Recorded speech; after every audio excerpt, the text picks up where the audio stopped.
Hello everyone, welcome to पवन वाग academy. I am Ankita, your friend. और guys, आज के क्लास में हम लोग देखेंगे आपका नेक्स्ट वाला पार्ट कोऑर्डिनेशन कंपाउंड्स वाले चैप्टर का, जो कि है स्टैंडर्ड 12 का।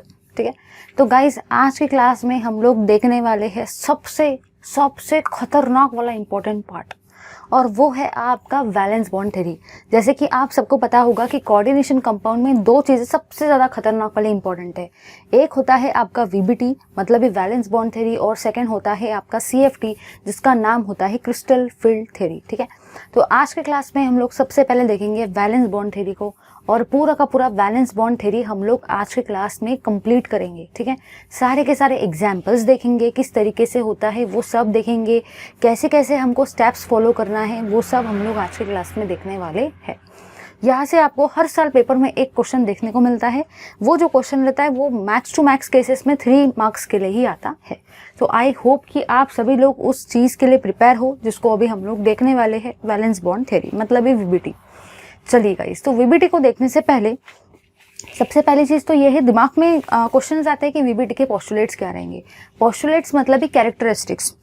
तो जो भी पेज नंबर 201 है उस पर बहुत बढ़िया तरीके से पोस्टुलेट्स और कैरेक्टरिस्टिक्स दे रखे हैं। लेकिन seriously guys, I just want to say कि जो भी आपके पोस्टुलेट्स और जो भी आपको कैरेक्टरिस्टिक्स यहाँ पे दे रखे हैं पेज नंबर 201 पर वीबीटी के लिए, वो कुछ भी इंपॉर्टेंट नहीं है। क्योंकि वो पोस्टुलेट्स पढ़ने के बाद, वो कैरेक्टरिस्टिक्स पढ़ने के बाद सीरियसली इतना सा भी आइडिया नहीं मिलेगा कि इसमें एक्चुअली क्या होने वाला है। क्योंकि कंसेप्ट अपना अलग ही चलते रहता है और थ्योरी अपनी अलग ही पैरेलल में चलते रहती है। थ्योरी का कंसेप्ट के साथ में उतना कोई कोरिलेशन नहीं रहता है। थ्योरी लंबी चौड़ी भी पढ़ ली है ना, तो भी कंसेप्ट को समझना इतना आसान नहीं रहता है जितना आसान हम लोग समझते हैं। तो मैं आपको डायरेक्टली कंसेप्ट पढ़ाऊंगी, उससे क्या होगा, वो थ्योरी कुछ काम की नहीं है, वहाँ से कोई क्वेश्चन नहीं आता है। ना तो क्वेश्चन अभी तक आया है 15 सालों में, ना तो क्वेश्चन कभी आएगा। क्योंकि उसका जो एप्लीकेटिव वाला पार्ट है, आपको एक कॉम्प्लेक्स दिया जाएगा, उससे पूछा जाएगा इसका पूरी कहानी बताओ वीबीटी की, वो आपको बताने के लिए आएगा। कैसे आएंगे क्वेश्चन, किस टाइप करेंगे, वो सब मैं डिस्कस करने वाली हूँ। चलिए गाइस, ज़्यादा टाइम वेस्ट किए बिना डिस्कस करते हैं वीबीटी को। जरा ध्यान से देखना, हर एक छोटा सा छोटा पॉइंट खतरनाक वाला इंपॉर्टेंट है। चलो देखते हैं इस पार्ट को।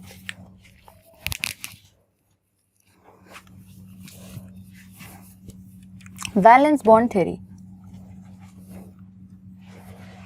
Valence bond theory, valence bond theory को ही हम लोग वीबीटी भी बोलते हैं। वैलेंस बॉन्ड थ्योरी को ही गाइस हम लोग वीबीटी भी बोलते हैं। चलिए देखते हैं ये वीबीटी क्या कहता है। अगर मैं बात करती हूँ वीबीटी की, तो सबसे पहले वीबीटी का जो पहला पॉइंट है वो ये है कि आप सबसे पहले ऑक्सीडेशन स्टेट ऑफ मेटल निकालेंगे। सबसे पहले आपको क्या करना है, सबसे पहले आपको कैलकुलेट करने का है, कैलकुलेट करना है ऑक्सीडेशन स्टेट ऑफ मेटल। फिर दिमाग में क्वेश्चन ये आता है कि ma'am oxidation state of metal हम कैसे निकालें, और हमको कैसे पता चलेगा कि कौन से मेटल का कितना ऑक्सीडेशन नंबर है। तो सुनो भाई, प्रीवियस वीडियोस जाके देखो, वहाँ मैंने कितना बढ़िया तरीके से आपको बताया था कि ऑक्सीडेशन नंबर कैलकुलेट करते हैं। आज आपको वो पार्ट सबसे पहले काम में आएगा। ठीक है, सेकेंड पॉइंट, जब आपने ऑक्सीडेशन नंबर या ऑक्सीडेशन स्टेट कैलकुलेट कर लिया, फिर आप लोग देखेंगे कोऑर्डिनेशन नंबर ऑफ मेटल को। फिर आप लोग चेक करेंगे, check coordination number of metal, check coordination number. आप कोऑर्डिनेशन नंबर ऑफ मेटल जो है, जो भी आपका कोऑर्डिनेशन नंबर है मेटल का, उसको आप लोग सारे के सारे चेक करेंगे। Check coordination number of metal.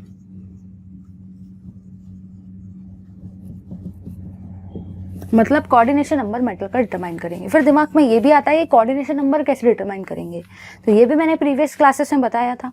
तो जिन लोगों ने प्रीवियस क्लासेस देखा होगा उनको तो आज बहुत ज़्यादा मजा आएगा, और जिन लोगों ने नहीं भी देखा है उनको भी टेंशन लेने का बिल्कुल ज़रूरत नहीं है, क्योंकि मैं आपको रिवाइज तो करवाई दूंगी। तो टेंशन लेने का नहीं, जस्ट चिल मार के देखने का।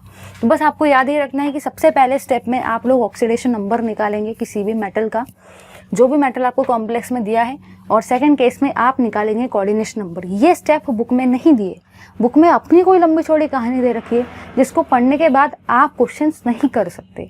बट हाँ, इतना गारंटी देती हूँ, ये पढ़ने के बाद में यू क्वेश्चंस कर लेंगे यू। ठीक है, तो सेकंड स्टेप में आप लोग निकालेंगे कोऑर्डिनेशन नंबर ऑफ मेटल को। ठीक है भाई, चलो तीसरी स्टेप आपकी ये है, जब आपने कोऑर्डिनेशन नंबर ऑफ मेटल निकाल लिया, उसके बाद में आप लोग लिखेंगे valence shell electronic configuration, valence shell electronic configuration of metal atom.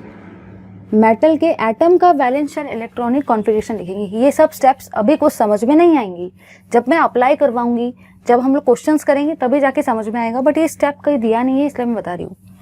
Fourth step में आप लोग निकालेंगे valence shell electronic configuration of metal का आयन। अब आपको मेटल के आयन का निकालना है, मतलब सबसे पहले स्टेप में आप लोग ऑक्सीडेशन स्टेट ऑफ मेटल निकालेंगे। सेकेंड स्टेप में आप कोऑर्डिनेशन नंबर ऑफ मेटल देखेंगे। तीसरे स्टेप में आप चेक करेंगे valence shell electronic configuration metal के एटम का, और उसके नेक्स्ट स्टेप में आप लिखेंगे valence shell electronic configuration of metal के आयन का। ये एटम है, ये आयन है, डिफरेंट है। हाँ चलो फिफ्थ पॉइंट आपका देखो क्या कहता है।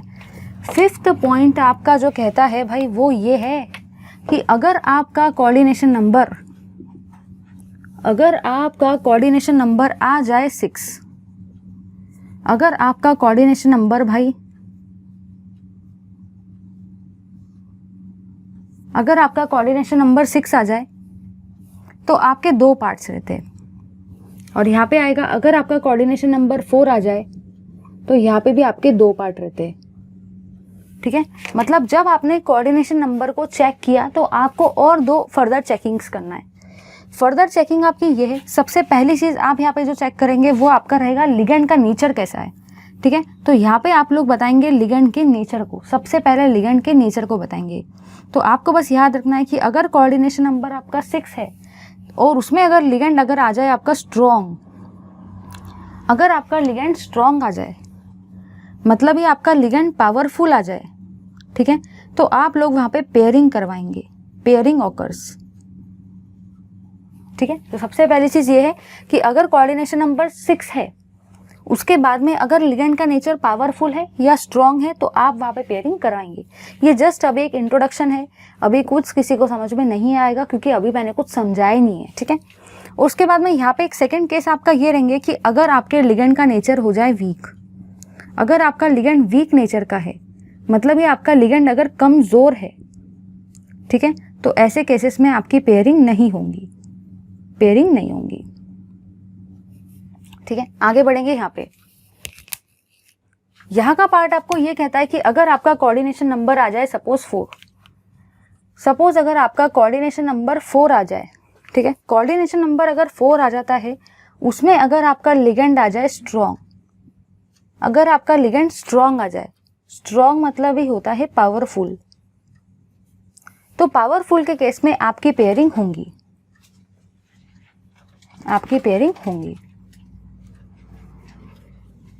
ठीक है। यहाँ पे हम लोग देख लेते हैं, अगर लिगेंड आ जाए इसके केस में वीक का मतलब ही होता है कमज़ोर। अगर आपका लिगेंड कमज़ोर हो जाए या आपका लिगेंड वीक हो जाए, ठीक है, तो ऐसे केस में आपकी पेयरिंग नहीं होंगी। ये फिलहाल के लिए मैंने आपको बताया है।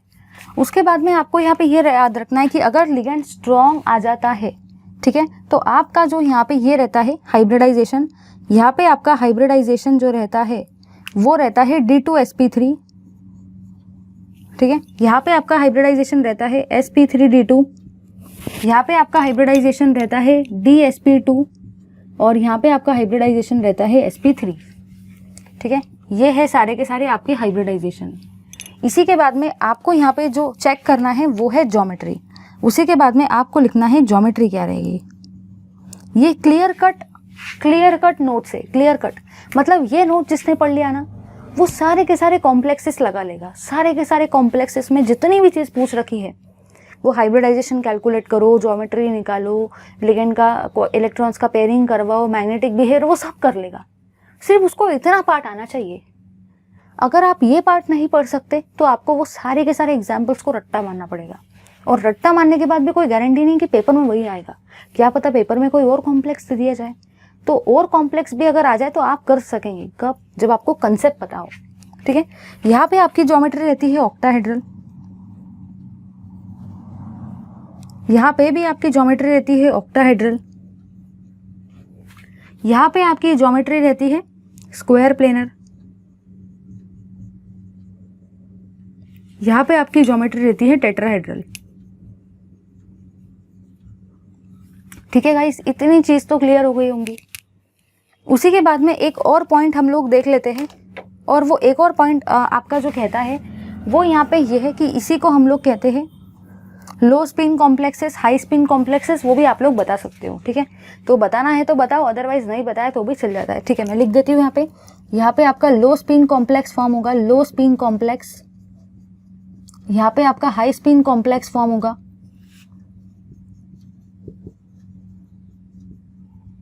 यहाँ पे आपका लो स्पिन कॉम्प्लेक्स फॉर्म होगा, और यहाँ पे आपका हाई स्पिन कॉम्प्लेक्स फॉर्म होगा।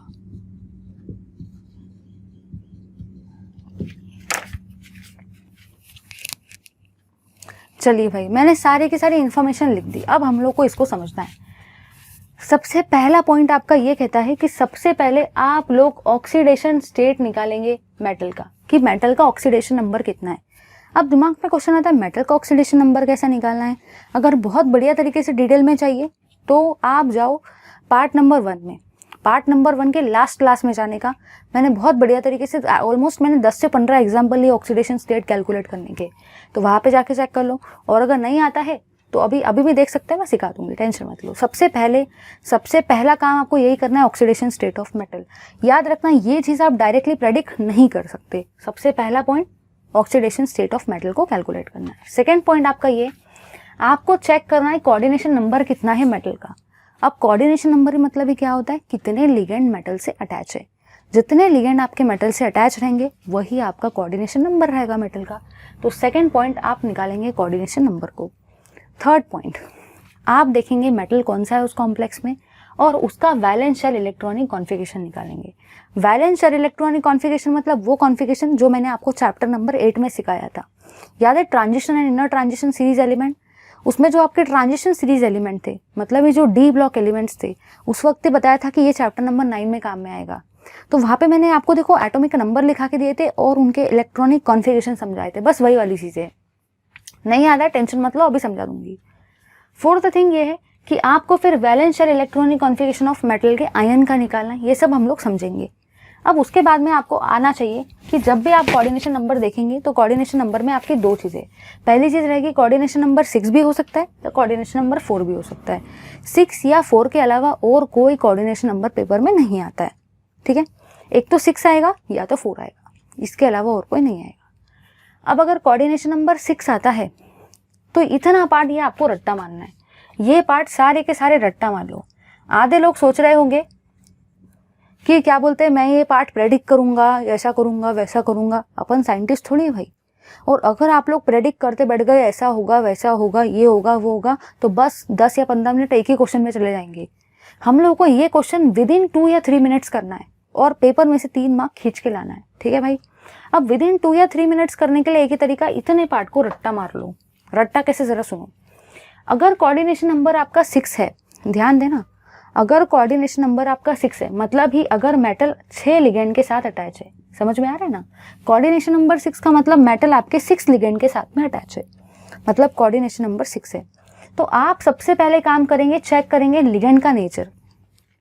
लिगेंड स्ट्रॉन्ग है, पावरफुल है या कमजोर है, ये दो चीजें आपको चेक करना है। अगर लिगेंड का नेचर है स्ट्रॉन्ग, अगर लिगेंड बहुत ज्यादा पावरफुल नेचर का है, अगर लिगेंड बहुत ज्यादा स्ट्रॉन्ग नेचर का है तो आपकी पेयरिंग होंगी। कैसे याद रखोगे, जरा सुनो भाई। P for powerful, P for pairing, P for powerful, P for pairing. मतलब याद रखने का तरीका ये है कि अगर आपका कोऑर्डिनेशन नंबर 6 आ जाए, मतलब अगर आपके मेटल टोटल 6 लिगेंड से अटैच हो जाए, तो सबसे पहला काम आपको ये करना है, चेक करना है लिगेंड का नेचर कि लिगेंड स्ट्रॉन्ग है, पावरफुल है या बेचारा कमजोर है, या बेचारा कमजोर है, चेक करना है।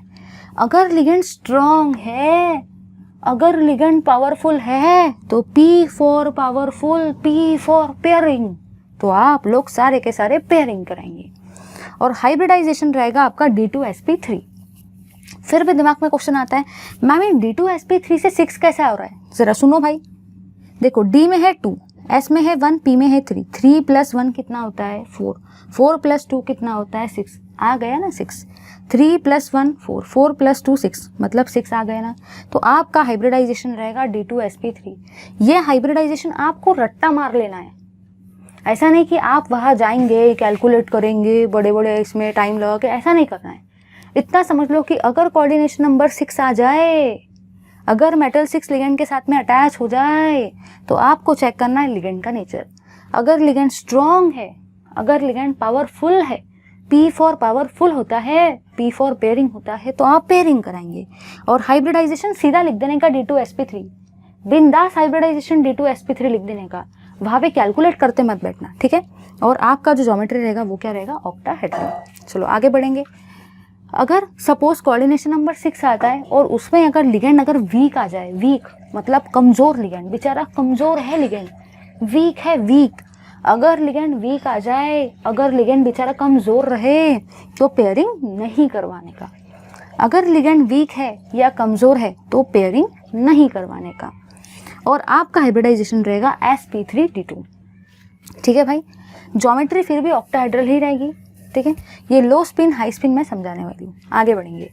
अगर सपोज आपका कोऑर्डिनेशन नंबर 4 आ गया, मतलब ही अगर आपके कॉम्प्लेक्स में मेटल 4 लिगेंड के साथ में अटैच है, अगर आपके गिवन कॉम्प्लेक्स में टोटल मेटल 4 लिगेंड के साथ में अटैच है, मतलब ही उसका कोऑर्डिनेशन नंबर 4 है, तो आप फिर चेक करेंगे लिगेंड का नेचर, लिगेंड स्ट्रॉन्ग है या कमजोर है। अगर लिगेंड स्ट्रॉन्ग है, अगर लिगेंड पावरफुल है, तो P for powerful, P for pairing, वही वाला कंसेप्ट लगाने का। अगर कोऑर्डिनेशन नंबर 4 आ जाए, अगर मेटल टोटल 4 लिगेंड के साथ में अटैच हो जाए, तो आप चेक करेंगे लिगेंड का नेचर। अगर लिगेंड स्ट्रॉन्ग नेचर का है, पावरफुल नेचर का है, तो P for powerful, P for pairing, pairing कराने की। जैसा यहाँ पे किया था ना, P for powerful, P for pairing कराने की, बिल्कुल वही है, P for powerful, P for pairing कराने की, ठीक है भाई। हाइब्रिडाइजेशन रहता है DsP2। फिर भी दिमाग में क्वेश्चन आता है कि मैम DsP2 से 4 कैसे निकल करके आ रहा है। सुनो भाई सुनो, D में 1, S में 1, 2, P में 2, 2 + 3 कितना होता है 4, सॉरी 2 + 1 कितना होता है 3, 3 + 1 कितना होता है 4। चेक करो भाई, 2 + 1 कितना होता है 3, 3 + 1 कितना होता है 4, मतलब कोऑर्डिनेशन नंबर 4 निकल करके आया या नहीं आया? हाँ भाई आया। तो अगर कोऑर्डिनेशन नंबर है 4, अगर मेटल लिगेंड से अटैच है 4, तो आप देखेंगे लिगेंड का नेचर। अगर लिगेंड स्ट्रॉन्ग है, पावरफुल है, तो पेयरिंग होंगी, क्योंकि P for powerful, P for pairing. तो आपका हाइब्रिडाइजेशन रहेगा DsP2, 2 + 1 3, 3 + 1 4। ज्योमेट्री बनती है स्क्वायर प्लेनर। आगे बढ़ेंगे, ये सब देखने वाले, ये सब देखेंगे। अभी सिर्फ फ्रेम बता रही हूँ, ये बताए बिना डायरेक्टली मैं एग्जाम्पल लूँगी तो क्या समझेगा भाई। उसके बाद में अगर कोऑर्डिनेशन नंबर 4 है, जैसे कोऑर्डिनेशन नंबर 6 में 2 केसेस थे, एक में लिगेंड पावरफुल था और एक में लिगेंड कमजोर था, वैसे ही कोऑर्डिनेशन नंबर 4 में भी 2 केसेस है, एक में लिगेंड पावरफुल है और एक में लिगेंड कमजोर है। अगर लिगेंड वीक है, अगर बेचारा लिगेंड कमजोर है, तो ऐसे केसेस में आप पेयरिंग नहीं कराएंगे। यहाँ पे भी वैसा ही था, लिगेंड वीक था, कमजोर था, तो पेयरिंग नहीं कराएंगे। लिगेंड वीक है, कमजोर है, तो पेयरिंग नहीं कराएंगे। और यहाँ पे आपका हाइब्रिडाइजेशन रहता है sp3। फिर भी दिमाग में क्वेश्चन आता है ये sp3 से 4 कैसे आ रहा है। सुनो भाई सुनो, 3 + 1 कितना होता है 4, आया 4, 3 + 1 कितना होता है 4। हाइब्रिडाइजेशन रहता है sp3 और ऐसे केस में आपकी ज्योमेट्री रहती है टेट्राहेड्रल। सुनो अब मेरी बात सुनो, तो सबसे पहले आप सबसे पहला काम जो करेंगे वो रहेंगे ऑक्सीडेशन स्टेट ऑफ मेटल को निकालेंगे। उसके बाद में कोऑर्डिनेशन नंबर ऑफ मेटल देखेंगे, ठीक है। तीसरी थिंग आपको जो देखने का है वो है valence shell electronic configuration metal के एटम का। Fourth thing valence shell electronic configuration metal के आयन का। फिर बाद में आप चेक करेंगे कोऑर्डिनेशन नंबर को। अगर कोऑर्डिनेशन नंबर 6 है, मतलब मेटल 6 लिगेंड के साथ में अटैच है, तो फिर आप चेक करेंगे लिगेंड के नेचर को। अगर लिगेंड पावरफुल है, P फॉर पावरफुल, स्ट्रॉन्ग है, तो पेयरिंग होंगी, क्योंकि P for powerful, P for pairing. आपका हाइब्रिडाइजेशन रहेगा D2sp3 और ज्योमेट्री रहेगी ऑक्टाहेड्रल। मूव करेंगे नेक्स्ट केस में। अगर कोऑर्डिनेशन नंबर 6 में लिगेंड वीक नेचर का है, अगर लिगेंड कमजोर है, तो आपका ऐसे केस में जो हाइब्रिडाइज पेयरिंग नहीं होगा। हाइब्रिडाइजेशन रहेगा sp3 और ज्योमेट्री आपकी sp3d2 और ज्योमेट्री आपकी रहेगी ऑक्टाहेड्रल, ठीक है। आगे देखेंगे, अगर मेटल हो सकता है कि 4 लिगेंड के साथ में अटैच हो किसी कॉम्प्लेक्स में, मतलब ही मेटल का कोऑर्डिनेशन नंबर 4 है, तो उसमें भी 2 केसेस अराइज होंगे। अगर आपके लिगेंड बहुत ज़्यादा स्ट्रॉन्ग नेचर का है, मतलब ही पावरफुल नेचर का है, तो आपकी पेयरिंग होंगी, क्योंकि P for powerful, P for pairing. अगर लिगेंड स्ट्रॉन्ग नेचर का है तो ऐसे केसेस में आपका जो हाइब्रिडाइजेशन रहेगा वो रहेगा DsP2, ठीक है, और आपकी ज्योमेट्री रहेगी स्क्वायर प्लेनर। फिर मैंने आपको ये बताया कि अगर लिगेंड का नेचर है बहुत ज़्यादा कमज़ोर, अगर लिगेंड बहुत ज़्यादा वीक नेचर का है, तो ऐसे केसेस में आपका हाइब्रिडाइजेशन रहेगा sp3 और आपकी ज्योमेट्री रहेगी टेट्राहेड्रल, ठीक है। इतना पॉइंट अभी मैंने आप लोगों को बताया, फिर हम लोग आगे समझते हैं। चलिए भाई, तो आगे बढ़ते हैं हम लोग, आगे का पार्ट हम लोग देख लेते हैं, ठीक है। दिमाग में फिर भी क्वेश्चन आते हैं, सब समझ गए मैम, सब बढ़िया तरीके से समझ गए हमको कि पहले ऑक्सीडेशन स्टेट निकालना है, फिर मेटल का कोऑर्डिनेशन नंबर देखने का है, फिर उसके बाद में वैलेंशियल इलेक्ट्रॉनिक कॉन्फ़िगरेशन निकालना है, हमको सब समझ गया। हमको ये भी समझ गया कि हम लोग लिगेंड का नेचर देखेंगे स्ट्रॉन्ग है या वीक है। बट आप हमको ये तो बताओ, हमको कैसे पता चलेगा कि ये लिगेंड स्ट्रॉन्ग है, ये लिगेंड वीक है? हमको कैसे पता चलेगा? कि मुझे थोड़ी दिखता है भाई ये लिगेंड स्ट्रॉन्ग है या वीक है, हमको वो लिगेंड दिखता भी है क्या? थोड़ी हमको दिखता है यार, वो तो इतना सा होता है, हमको अपने आंखों से दिखता भी नहीं है, बिल्कुल विजिबल नहीं रहता है। हमको कैसे पता चलेगा कि ये लिगेंड स्ट्रॉन्ग है, ये वीक है? तो अभी हम लोग देखते हैं कि आपको कैसे पता चलेगा कि कोई लिगेंड स्ट्रॉन्ग है या कोई लिगेंड वीक है। कैसे हम लोग पता करें कोई लिगेंड के बारे में? चलिए देखते हैं किस तरीके से हमको आइडेंटिफाई करना है कि लिगेंड स्ट्रॉन्ग है या वीक है। चलिए देखते हैं। तो कहना मुझे ये है कि हमारे पास तो वैसे बहुत सारे एग्जाम्पल है।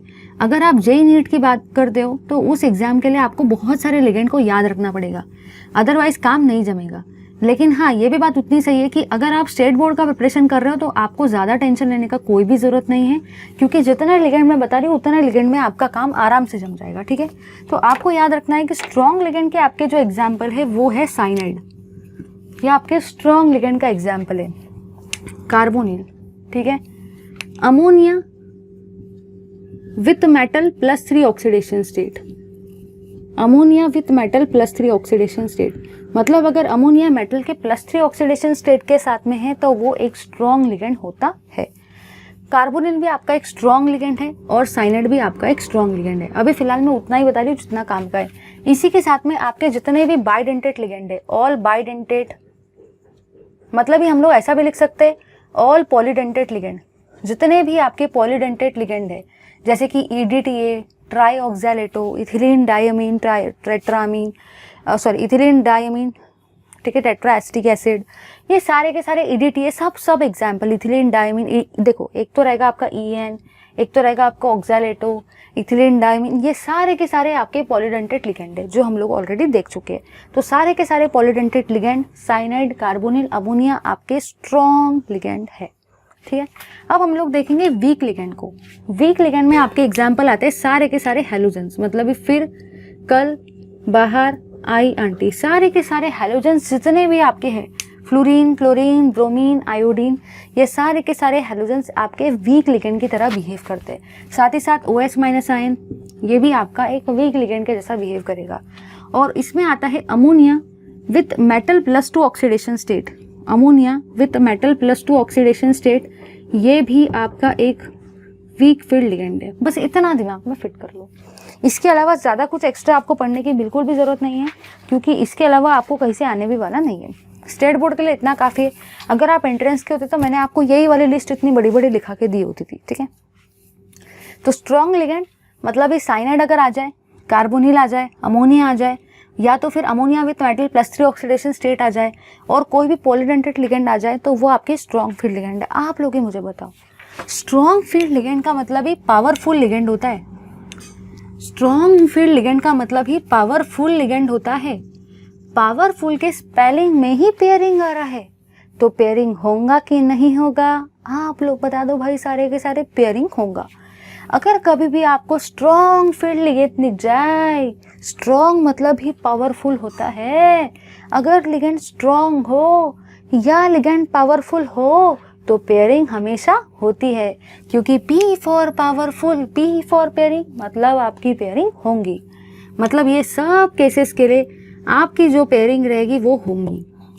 अगर आपके लिगेंड वीक आ जाए वीक लिगेंड का मतलब ही कमज़ोर लिगेंड होता है भाई, कमज़ोर।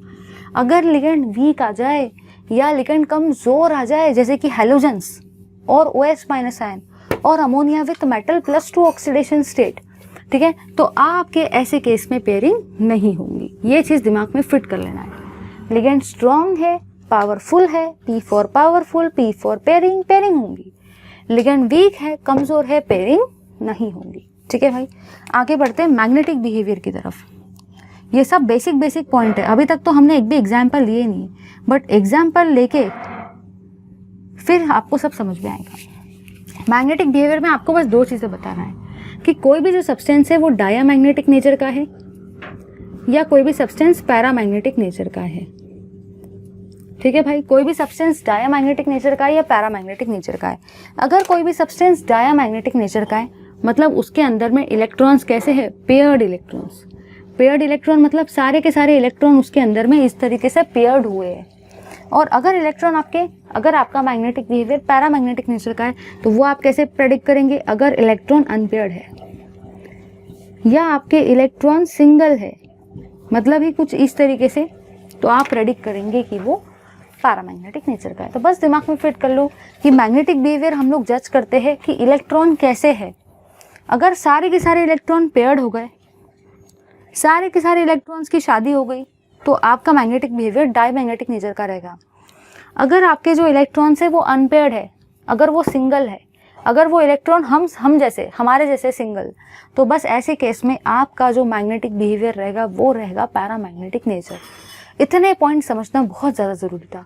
अब मुझे लगता है कि सारे के सारे स्टूडेंट्स एकदम बढ़िया तरीके से रेडी हो गए सारे के सारे एग्जाम्पल्स को समझने के लिए। लेकिन इतनी चीज़ क्लियर हुई या नहीं हुई, जितने पॉइंट्स मैंने बताए हैं वो पॉइंट्स एक जगह पे लिख लो, उसके बिना अपना काम नहीं होगा। एक और बात, अभी जब आप इस क्लास को देख रहे हो तो ये क्लास के साथ साथ नोट्स बनाने, क्या नहीं तो समझ में नहीं आएगा, ले लो इसका स्क्रीनशॉट।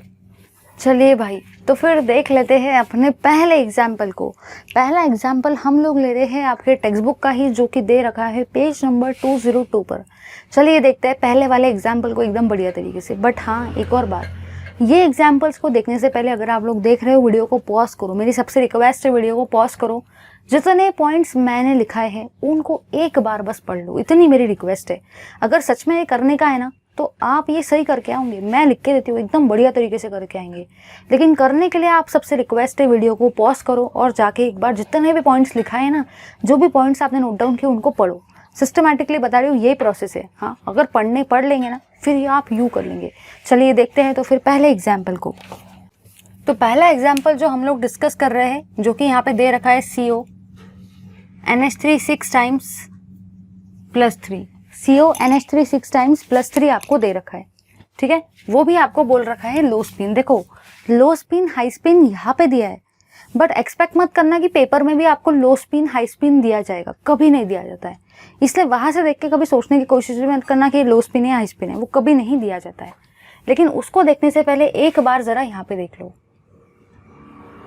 यहाँ पे आपको मैं ये बता रही हूँ, सबसे पहले आता है स्क स टी व क्र मन फे को नी कु जन।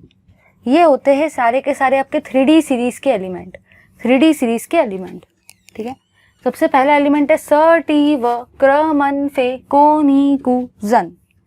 यहाँ पे इसका जो एटॉमिक नंबर होता है वो होता है 21 से स्टार्ट होता है, फिर 22, 23, 24, 25, 26, 27, 28, 29, 30। ये है भाई सारे के सारे एटॉमिक नंबर। फिर दिमाग में आता है हमको क्यों बता रहे सब, अरे भाई समझ में आएगा, सब धीरे धीरे समझ में आएगा। चलिए भाई बढ़ते आगे की तरफ। अब आगे मुझे यहाँ पे जो सबसे पहला काम करना है वो निकालना है ऑक्सीडेशन स्टेट ऑफ मेटल। सबसे पहला काम मुझे जो करने का है भाई वो है ऑक्सीडेशन स्टेट मेटल का निकालना। अगर मुझे मेटल का ऑक्सीडेशन स्टेट निकालते नहीं आएगा तो मैं कुछ भी काम नहीं कर सकती। ठीक है भाई, तो चलिए सबसे पहले देखते हैं ऑक्सीडेशन स्टेट ऑफ मेटल को। देखो कैसे निकालेंगे। सबसे पहली चीज़ हम लोग कॉम्प्लेक्स को साइड में लिखेंगे, CO NH3 6 टाइम्स +3। मैंने कॉम्प्लेक्स को साइड में एकदम बढ़िया तरीके से लिख दिया। ठीक है, फिर आगे मुझे क्या करना है ज़रा ध्यान देना। इसका मुझे ऑक्सीडेशन स्टेट निकालना है, इसको मैंने X लिखा, बीच बीच में प्लस साइन। याद है ना, मैंने बताया था सबसे पहले जिस भी मेटल का आपको ऑक्सीडेशन स्टेट निकालना है आप उसको एक्स से रिप्रेजेंट करेंगे, बीच बीच में प्लस साइन, बीच में हमेशा प्लस साइन। अब लिगेंड के नीचे कितना नंबर है, 6 है, तो इसलिए मैंने 6 लिखा। और जो अमोनिया होता है, आप सबको ये बात बहुत बढ़िया तरीके से पता है, मैंने बताया था, लिस्ट लिखा के दी थी कि अमोनिया आपका एक न्यूट्रल लिगेंड है जिसके ऊपर कोई भी चार्ज नहीं होता, तो अमोनिया के ऊपर 0 चार्ज है। ओवरऑल चार्ज कितना है भाई, ओवरऑल चार्ज है +3, है कि नहीं। तो x + 6 0 सा तो 0 हो जाएगा, इक्वल्स टू +3, मतलब आपके मेटल का ऑक्सीडेशन स्टेट आया +3। याद रखना है, पेपर में कभी भी ऑक्सीडेशन स्टेट नहीं दी जाती। गलती से भी ऐसी कोशिश मत करना कि ये चार्ज मतलब ही ऑक्सीडेशन स्टेट होता है, कभी समझना भी मत ऐसा, कभी सोचना भी मत, क्योंकि ये बहुत रेयर केसेस में होगा। अगर लक साथ देता है तभी ऐसा होता है, अदरवाइज एग्जाम्पल्स में जनरली ये चार्ज कभी भी इक्वल नहीं रहता है। इसलिए इसके ऊपर कभी भरोसा मत करना, अपना खुद कैलकुलेशन करो और सच में देखो कि उतना आता है या कुछ और आता है, कुछ भी आ सकता है भाई। तो ऑक्सीडेशन स्टेट ऑफ सबसे पहले मेटल निकालना है। यहाँ पे जो आपको दे रखा है लो स्पिन हाई स्पिन, वो पेपर में नहीं दिया जाता है, वो अपन को प्रेडिक्ट करना पड़ता है, ठीक है भाई। तो सबसे पहला पॉइंट मैंने निकाल दिया मेटल का ऑक्सीडेशन स्टेट, और मेरा जो मेटल का ऑक्सीडेशन स्टेट आया, मेरे मेटल का ऑक्सीडेशन स्टेट आया बराबर तरीके से लिख लेने का, the oxidation state of metal. जो भी आपका ऑक्सीडेशन स्टेट है कोबाल्ट का, मतलब ये आपके मेटल का, वो आया भाई +3, ठीक है। चलो बढ़ते आगे की तरफ। ऑक्सीडेशन स्टेट तो निकल गया। अब सेकंड पॉइंट मैंने क्या बताया था, याद करो। पहले मैंने बताया था ऑक्सीडेशन स्टेट निकालने का, और सेकंड पॉइंट मैंने आपको बताया था मेटल का कोऑर्डिनेशन नंबर निकालो, ठीक है भाई। तो अब हम लोग लिखेंगे coordination number of metal. Coordination number of metal, CN मतलब ही क्या होता है, कोऑर्डिनेशन नंबर ऑफ मेटल, ठीक है भाई। ज़रा चेक करो, मेटल जो है मतलब कोबाल्ट जो है वो टोटल कितने लिगेंड से अटैच है। आपका कोबाल्ट कितने लिगेंड से अटैच है, 6 लिगेंड से। अगर मेटल 6 लिगेंड से अटैच होता है तो मेटल का कोऑर्डिनेशन नंबर कॉम्प्लेक्स में क्या होता है, 6 होता है। तो बस याद रखना भाई, याद रखना, अगर मेटल 6 लिगेंड के साथ में है अटैच तो मेटल का कोऑर्डिनेशन नंबर भी कितना होगा, 6 होगा, ठीक है भाई। चलो आगे बढ़ते। तीसरी थिंग आपको जो याद रखनी है वो है valence shell electronic configuration. Third point है आपका भाई valence shell electronic configuration of cobalt. Cobalt का आपको वैलेंस शेल इलेक्ट्रॉनिक कॉन्फ़िगरेशन निकालना है। याद रखना ये कोबाल्ट मेटल है, मेटल है मेटल। उसके बाद में जो फोर्थ पॉइंट था आपका वो था valence shell electronic configuration, valence shell electronic configuration of cobalt 3+ ion. याद है मैंने बताया था सबसे पहला पॉइंट जो मैंने आपको बोला था वो था ऑक्सीडेशन नंबर ऑफ मेटल, जो कि आपने निकाल लिया है। सेकंड पॉइंट मैंने आपको बोला था कोऑर्डिनेशन नंबर निकालो, जो कि मैंने अभी निकाल लिया है। तीसरा पॉइंट मैंने आपको बोला था वैलेंस शेल इलेक्ट्रॉनिक कॉन्फ़िगरेशन। पहले मेटल का लिखना, बुक में मेटल का दिया नहीं है, डायरेक्टली उन्होंने आयन का दे दिया है। उनको लगता है कि सभी स्टूडेंट को सब कुछ आता है, डायरेक्ट दे के रखा है सब कुछ भी समझ में नहीं आएगा, मत पढ़ो वहाँ से। ये क्या डायरेक्टली हम थोड़ी निकाल सकते हैं, हम क्या शक्तिमान थोड़ी है भाई डायरेक्टली निकाल लेंगे, डोरेमोन थोड़ी, कोई गैजेट थोड़ी हमारे पास कि हम डायरेक्टली इसका निकाल लेंगे। हमको तो अपना दिमाग यूज़ करने का है ना, ठीक है। तो आप लोग क्या करेंगे, कोबाल्ट का सबसे पहले निकालेंगे, उसके बाद में कोबाल्ट के ऊपर 3+ चार्ज। दिमाग में क्वेश्चन आता है, ठीक है मैम ठीक है, पहले कोबाल्ट का निकाल लेंगे आपने बोला, तो बाद में CO 3+ का निकालेंगे। आप हमको ये बताओ आपने ये CO के ऊपर +3 चार्ज क्यों दिया। मेरी मर्जी, मैं +1 भी दे सकता हूँ, +2 भी दे सकता हूँ, आपने +3 क्यों दिया। अरे भाई सुनो, ऑक्सीडेशन स्टेट कितना आया, +3 आया, इसलिए चार्ज भी मैंने कितना दिया, +3 दिया। समझ गए ना। चलो भाई आगे बढ़ते। अगर मैं बात करती हूँ कोबाल्ट की, तो कोबाल्ट का एटॉमिक नंबर कितना है, 27। कोबाल्ट का एटॉमिक नंबर कितना है, 27, ठीक है भाई। अब ये 3D सीरीज का एलिमेंट है, तो 3D सीरीज के एलिमेंट में हमेशा हम लोग कैसे लिखते हैं, 3D4s। आप सबको बहुत बढ़िया तरीके से याद होगा कि जब भी हम लोग वैलेंस शेल इलेक्ट्रॉनिक कॉन्फ़िगरेशन लिखते हैं, याद रखना है वैलेंस शेल लिख रहे, वैलेंस शेल मतलब आउटर मोस्ट शेल का कॉन्फ़िगरेशन लिख रहे, तो सामने कुछ नहीं लिखा वो आर्गॉन वगैरह तो भी चल जाता है, ऐसा कोई रेस्ट्रिक्शन नहीं है, क्योंकि ये वैलेंस शेल इलेक्ट्रॉनिक कॉन्फ़िगरेशन है, आउटर मोस्ट शेल का कॉन्फ़िगरेशन है, ठीक है। 3D4s क्यों आया, याद करो, ट्रांजिशन सीरीज चैप्टर नंबर 8 में बताया था 3D सीरीज के ट्रांजिशन एलिमेंट के लिए 3D4s आता है। अब देखो भाई यहाँ पे है 27, पहला नंबर जो होता है वो हमेशा S में जाता है, पहला नंबर क्या है 2, तो 2 वाला आपका गया S में। सेकंड नंबर कौन सा है 7, तो सेकंड नंबर गया यहाँ पे। समझ गए ना भाई, याद रखने का तरीका है। तो कोबाल्ट का एटॉमिक नंबर 27 है, ये रट्टा मार लेना। अब कोबाल्ट का एटॉमिक नंबर 27 है, 3D सीरीज को बिलोंग करता है, तो 3D4S आया। पहला नंबर हमेशा S में जाता है तो 4S2, सेकंड नंबर हमेशा D में आता है। समझ गए ना। चलो भाई आगे, CO+3 है, +3 मतलब आप मुझे बताओ, जब मैं एक इलेक्ट्रॉन को रिमूव करती हूँ तो मेटल के ऊपर में +1 चार्ज आता है। जब मैं 2 इलेक्ट्रॉन को रिमूव करती हूँ तो मेटल के ऊपर में +2 चार्ज आता है। अब आप लोग बताना भाई, according to the principle of simple common sense, अगर चार्ज +3 है तो कितने इलेक्ट्रॉन को रिमूव करना पड़ेगा? 3 इलेक्ट्रॉन को। अगर चार्ज +1 है तो 1 इलेक्ट्रॉन को रिमूव करेंगे भाई। अगर चार्ज +2 है तो 2 इलेक्ट्रॉन को रिमूव करेंगे भाई। अब चार्ज +3 है मतलब कितने इलेक्ट्रॉन को रिमूव करेंगे? 3 इलेक्ट्रॉन को।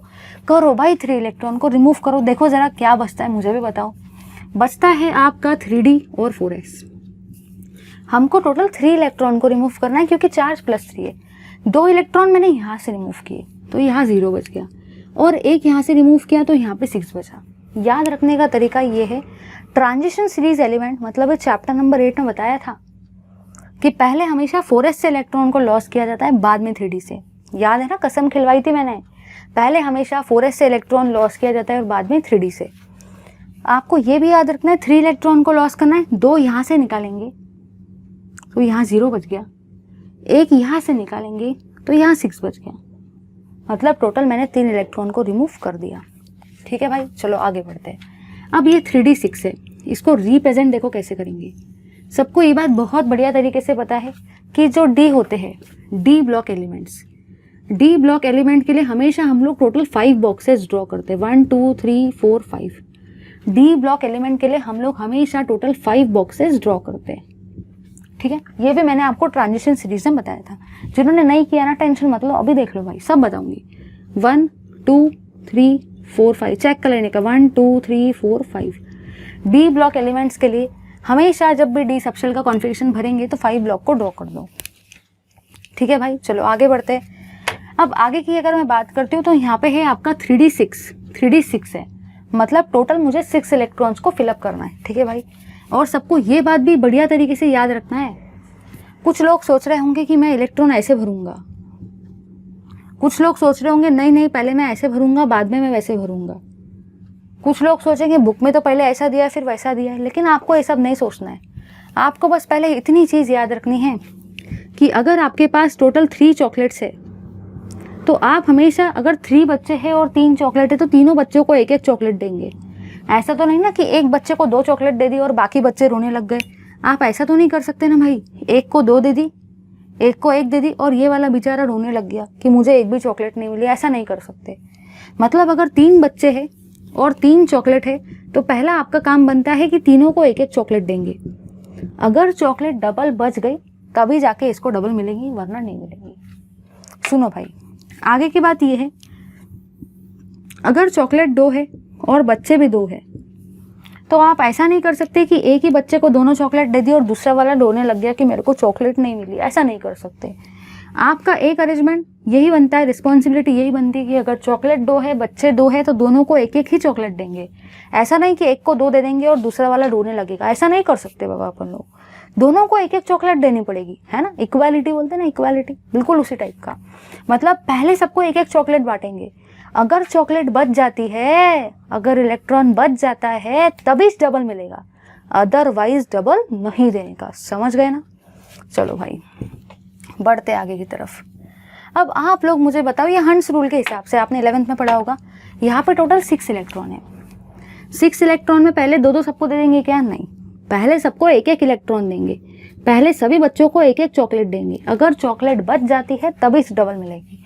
6 इलेक्ट्रॉन भरने थे, 1 2 3 4 5 और ये हुआ 6। 1 इलेक्ट्रॉन बच गया था इसलिए डबल मिल गया एक को। 6 इलेक्ट्रॉन थे पहले, 1 2 3 4 5, पहले सबको 1-1 चॉकलेट देने का, 1-1 इलेक्ट्रॉन देने का। 1 इलेक्ट्रॉन बच गया तब जाके इसको दे देंगे। तो 1 2 3 4 5 6, समझ गए ना। आगे देखेंगे। अब आगे आपको देखने का है कोऑर्डिनेशन नंबर। कोऑर्डिनेशन नंबर आपने चेक किया, कोऑर्डिनेशन नंबर है 6। फिर उसमें आपने क्या देखा, लिगेंड का नेचर देखने का है। कोऑर्डिनेशन नंबर देख लिया ना, अब आप चेक करेंगे लिगेंड का नेचर कि लिगेंड का नेचर कैसा है। तो आप लोग मुझे बताओ भाई, ये अमोनिया है। अभी थोड़ी देर पहले मैंने लिखा के दिया था कि अगर अमोनिया लिगेंड आ जाए, अगर अमोनिया लिगेंड आ जाए तो आप मेटल का काम देखेंगे, मेटल का ऑक्सीडेशन स्टेट देखेंगे। तो याद करो, उसमें हम लोगों ने देखा था ammonia ligand with metal +3 oxidation state जो होता है वो एक्ट करता है as a strong ligand. Strong का मतलब ही वो पावरफुल के जैसे एक्ट करता है, पावरफुल के जैसे, ठीक है। तो कहना मुझे ये है कि अगर अमोनिया लिगेंड आ जाए, वो भी मेटल के +3 ऑक्सीडेशन स्टेट के साथ, ठीक है, तो वो हमेशा स्ट्रॉन्ग लिगेंड के जैसा बिहेव करता है, हमेशा पावरफुल लिगेंड के जैसा बिहेव करता है। अब आप लोग ही मुझे बताओ, पावरफुल, स्ट्रॉन्ग, पावरफुल के स्पेलिंग में ही पी आता है, तो पेयरिंग होंगी कि नहीं होंगी? सारे के सारे बोलेंगे भाई पेयरिंग होंगी कि नहीं होंगी? पेयरिंग होंगी। मतलब यहाँ पे मैंने ये जाना कि अगर लिगेंड स्ट्रॉन्ग है या लिगेंड पावरफुल है, पावरफुल के स्पेलिंग में ही पी आता है, तो आपकी पेयरिंग होंगी, आपकी पेयरिंग होंगी। तो सबसे पहले अब हम लोग कराएंगे pairing of electrons. Pairing of electrons, दिमाग में क्वेश्चन आता है पेयरिंग ऑफ इलेक्ट्रॉन्स क्यों करा रहे? क्योंकि पेयरिंग होंगी। अगर पेयरिंग होंगी, अगर लिगेंड स्ट्रॉन्ग है, अगर लिगेंड पावरफुल है, तो आपकी पेयरिंग होंगी। और अगर पेयरिंग होती है तो पेयरिंग करवाना पड़ेगा ना। चलो भाई पेयरिंग करवाते हैं। पेयरिंग कैसे कराएंगे जरा सुनना भाई। ये आपका था 3D6 और ये कुछ इस तरीके से आपने निकाला था 1 2 3 4 5, ठीक है भाई। चलो यहाँ पे आपने क्या किया था, ये कुछ इस तरीके से, पहले इसको एज इट इज लिख दो, पेंसिल से करने का पहले इसको हम लोग एज इट इज लिख देते, जैसा था वैसा था। अब आपको पेयरिंग करवाना है, मतलब पेयरिंग में क्या होगा सुनो भाई, ये वाला इसके अंदर जाएगा, ये वाला इसके अंदर जाएगा, मतलब आप टोटल क्या करवा रहे हो, पेयरिंग करवा रहे हो। तो देखो भाई पेयरिंग करवाने के बाद में ये कुछ कैसे दिखेगा वो ज़रा देखो। ये वाला इसके अंदर गया तो ये ऐसा हो गया, ये वाला इसके अंदर गया तो ये ऐसा हो गया। मतलब आपने एक्चुअली अभी क्या करवाया, आपने अभी टोटल पेयरिंग करवाई। क्या करवाया भाई, पेयरिंग करवाई।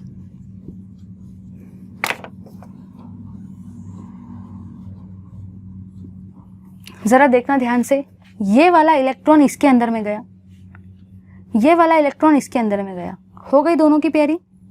ये दोनों खाली बच गए। ये दोनों खाली क्यों बचे? क्योंकि यहाँ से एक इलेक्ट्रॉन इसके अंदर गया, यहाँ से एक इलेक्ट्रॉन इसके अंदर गया। अब आपके दिमाग में क्वेश्चन आएगा, मैम ये ऐसा क्यों करा है? अरे भाई आपने अभी बताया ना, लिगेंड स्ट्रॉन्ग है, लिगेंड पावरफुल है, पावरफुल मतलब ही पेयरिंग होंगी। P for powerful, P for pairing, pairing होंगी। इसीलिए तो मैंने पेयरिंग करवाया, इसीलिए तो मैंने पेयरिंग करवाया। ये वाला इलेक्ट्रॉन इसके अंदर, ये वाला इलेक्ट्रॉन इसके अंदर, करा दी भाई पेयरिंग।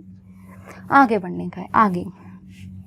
अब आगे का पार्ट आपका ये कहता है कि आपको ये चक्करों में नहीं पड़ना है, आपको बिल्कुल भी ये वाले सारे के सारे चक्करों में नहीं पड़ने का है कि क्या होने वाला है, क्या होने वाला है, इसके चक्कर में आपको बिल्कुल भी नहीं पड़ना है।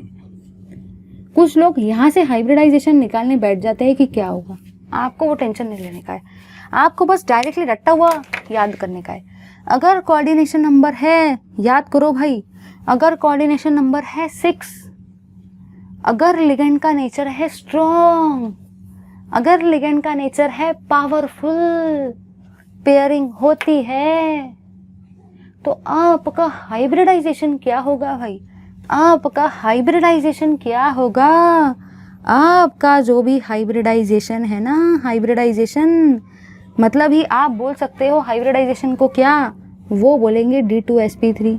सबको बहुत बढ़िया तरीके से पता है कि अगर कोऑर्डिनेशन नंबर 6 आ जाए, उसमें भी अगर लिगेंड का नेचर स्ट्रॉन्ग आ जाए, तो आपका जो हाइब्रिडाइजेशन रहता है वो रहता है भाई D2sp3। अब ये D2sp3 कैसे चेक करेंगे, देखो भाई D2, ये D के 2 हुए, S का 1 हुआ और P के 3 हुए, है कि नहीं D2sp3। तो ये D2sp3 आ रहा है, देखो D के 2, S का 1 और P के 3 हो गए ना D2sp3।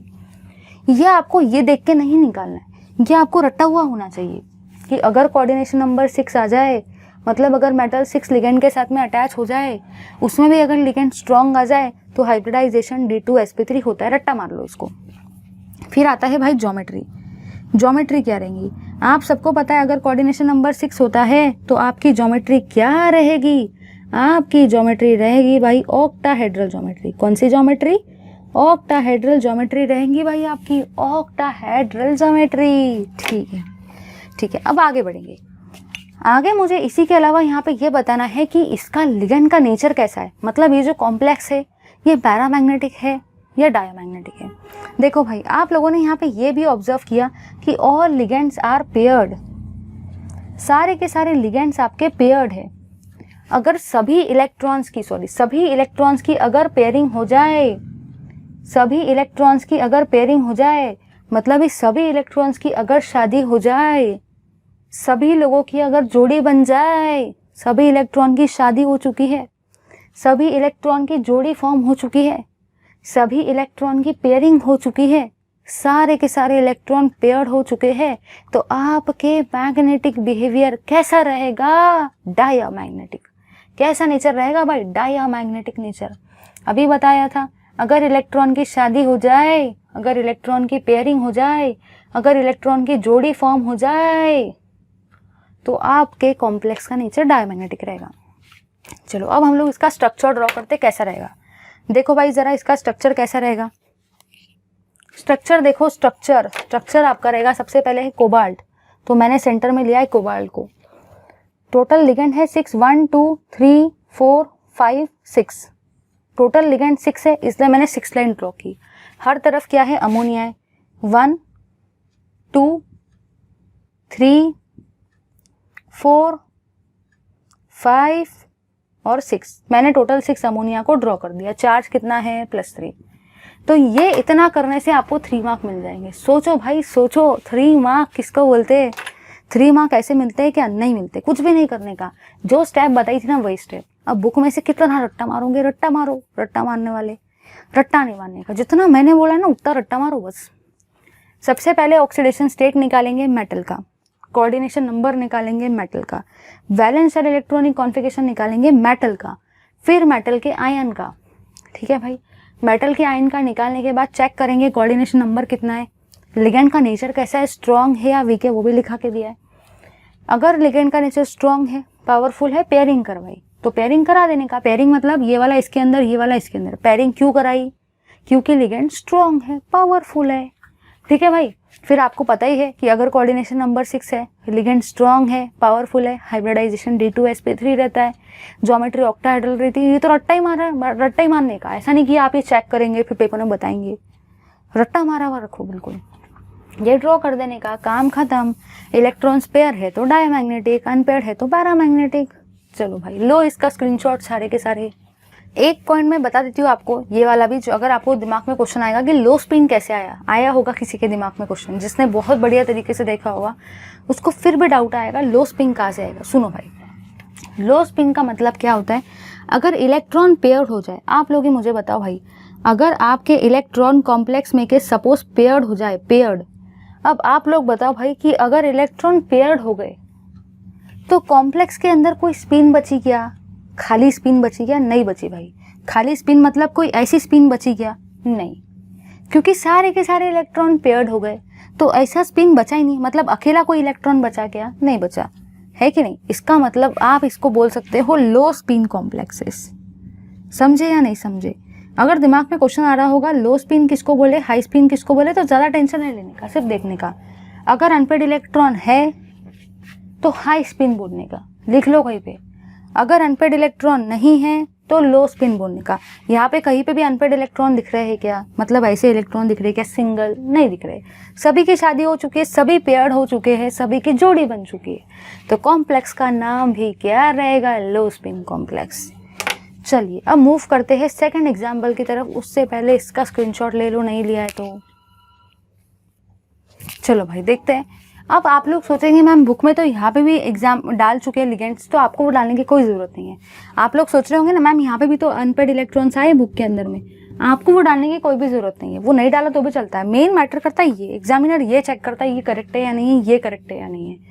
ये जिसको आ गया उसको लगता है कि सब आ गया। यहाँ पे इलेक्ट्रॉन डालने की कोई ज़रूरत नहीं है। चलो भाई देखते हैं सेकेंड एग्जाम्पल को।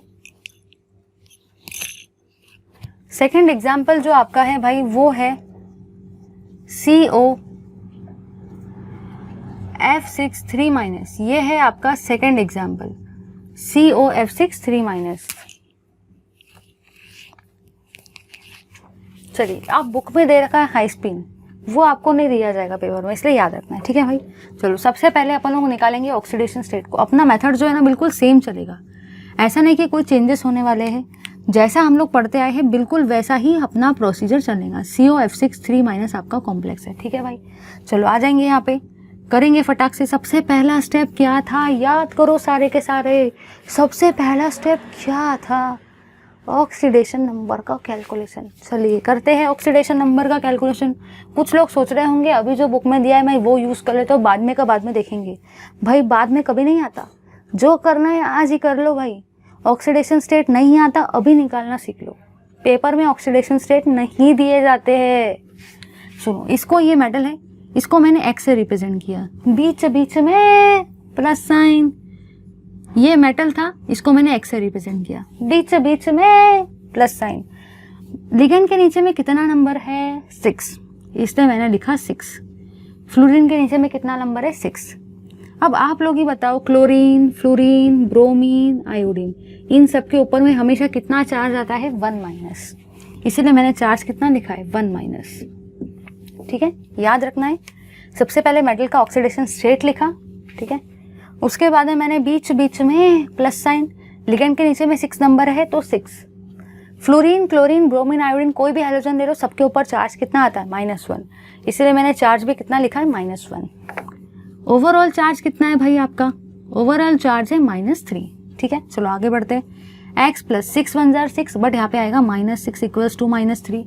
आगे बढ़ेंगे, ये जब -6 इधर जाएगा तो +6 बन जाएगा, तो -3 + 6, तो x का वैल्यू कितना आया, +3। मतलब आपके मेटल का ऑक्सीडेशन स्टेट कितना आया भाई, +3 आया। समझ गए ना, तो ये आपको निकालते हुए आना चाहिए। मतलब आपके मेटल का ऑक्सीडेशन स्टेट यहाँ पे निकल करके आया +3, ठीक है। चलो आगे बढ़ते हैं। सबसे पहली स्टेप हमने निकाली ऑक्सीडेशन नंबर ऑफ मेटल, मतलब ही कोबाल्ट का ऑक्सीडेशन नंबर निकाला जो कि आपका +3 आया, ठीक है। चलो आगे बढ़ते हैं। सेकेंड स्टेप आपकी क्या थी, सेकेंड स्टेप थी आपकी कोऑर्डिनेशन नंबर ऑफ मेटल निकालना। मेटल का कोऑर्डिनेशन नंबर कितना है इस कॉम्प्लेक्स में, ज़रा चेक करो भाई। मेटल कितने लिगेंड के साथ अटैच है, 6 लिगेंड के साथ। अगर मेटल है टोटल 6 लिगेंड के साथ अटैच, तो मेटल का कोऑर्डिनेशन नंबर भी कितना रहेगा, 6 रहेगा। समझ गए ना भाई सारे के सारे। चलो बढ़ते हैं आगे की तरफ। आगे का पार्ट, थर्ड स्टेप आपका क्या था, थर्ड स्टेप था भाई valence shell electronic configuration. Third step था आपका valence shell electronic configuration. Third step था आपका वैलेंस शेल इलेक्ट्रॉनिक कॉन्फ़िगरेशन। पहले किसका लिखना है, पहले मेटल का। मेटल क्या है, कोबाल्ट। तो सबसे पहले मैं लिखूंगी valence shell electronic configuration of metal. Next step में हम लोग क्या लिखते हैं, नेक्स्ट स्टेप में हम लोग लिखते हैं valence shell electronic configuration of metal का आयन। मेटल का आयन कितना चार्ज देंगे, +3। सुनो, valence shell electronic configuration of metal में सिर्फ आपको मेटल लिखना है। जब मैं बात कर रही हूँ valence shell electronic configuration of metal का आयन, तो याद रखना है भाई मेटल के आयन के यहाँ पे मैंने +3 चार्ज क्यों दिया है, क्योंकि यहाँ पे मेरा ऑक्सीडेशन स्टेट +3 निकल करके आया, इसलिए मैंने यहाँ पे चार्ज भी कितना दिया, +3। चलो भाई आगे बढ़ते हैं। आगे का पार्ट हमको करने का है कि वैलेंस शेल इलेक्ट्रॉनिक कॉन्फ़िगरेशन को कैसे लिखे, ज़रा ध्यान देना। कोबाल्ट के ऊपर में कोबाल्ट का एटॉमिक नंबर कितना है, 27। कोबाल्ट का एटॉमिक नंबर कितना है, 27। लिख दिया भाई 27। चलो आगे बढ़ते हैं। हमेशा आप सबको ये भी बात बहुत बढ़िया तरीके से पता है कि ये सारे के सारे आपके 3D सीरीज़ के एलिमेंट है, मतलब इनका कॉन्फ़िगरेशन कैसे आता है, 3D 4s। सामने में कुछ क्यों नहीं लगा है, क्योंकि वैलेंस शेल की बात कर रहे हैं। यहाँ पे भी कैसे आएगा, 3D 4s। चलो आगे बढ़ते हैं। आगे आप लोगों ने यहाँ पे ये जाना कि जो भी पहला नंबर होता है वो हमेशा S में जाता है, मतलब 2। जो भी सेकंड नंबर होता है वो हमेशा D में जाता है। याद रखने का तरीका, जो भी पहला नंबर होता है वो हमेशा S में जाता है, जो भी सेकंड नंबर होता है वो हमेशा D में जाता है। ये ऐसा कोई रूल नहीं है, ये स्ट्रैटेजी मैंने आप लोगों के लिए बनाई है, ये ट्रिक है याद रखने का, ठीक है। चलो अब दिमाग में क्वेश्चन आता है, ठीक है, तो समझ गए, अभी भी किया था ना थोड़ी देर पहले, 27 एटॉमिक नंबर था, 2 S में गए, 7 D में गए, समझ गया। आप हमको मैम ये बताओ कि यहाँ पे आपने चार्ज +3 कैसे लिखा? क्योंकि ऑक्सीडेशन स्टेट +3 आया, इसलिए मैंने चार्ज भी +3 लिखा। अब सुनो भाई, अगर चार्ज +1 है तो मैं एक इलेक्ट्रॉन को रिमूव करती हूँ, अगर चार्ज +2 है तो मैं 2 इलेक्ट्रॉन को रिमूव करती हूँ। अब यहाँ पे चार्ज +3 है, मतलब मैं कितने इलेक्ट्रॉन को रिमूव करूँगी? 3 इलेक्ट्रॉन को। तो 3 में से मैंने 2 इलेक्ट्रॉन यहाँ से रिमूव किए और 1 इलेक्ट्रॉन यहाँ से रिमूव किया। ज़रा देखना, जैसे अभी किया था ना थोड़ी देर पहले, बिल्कुल वैसा ही है। चार्ज +3 मतलब मुझे 3 इलेक्ट्रॉन को रिमूव करना है। 2 इलेक्ट्रॉन को मैंने यहाँ से रिमूव किया तो यहाँ 0 आ गया, और 1 इलेक्ट्रॉन को मैंने यहाँ से रिमूव किया तो यहाँ 6 आ गया। ठीक है, मतलब मैंने टोटल 3 इलेक्ट्रॉन्स को रिमूव कर दिया, इसलिए चार्ज +3 है। ठीक है भाई, जितना चार्ज रहेगा उतने इलेक्ट्रॉन्स को रिमूव कर देंगे। ऐसा नहीं कि चार्ज +4 है तो आप अपनी मर्जी से 1 निकाल रहे, 2 निकाल रहे क्योंकि आप साइंटिस्ट हो, ऐसा नहीं कर सकते। ठीक है भाई, चलो आगे बढ़ते हैं। नेक्स्ट पार्ट था आपका, था कि आपको कॉन्फ़िगरेशन लिखना है। चलो लिखते हैं कॉन्फ़िगरेशन को, 3D 4S 4P।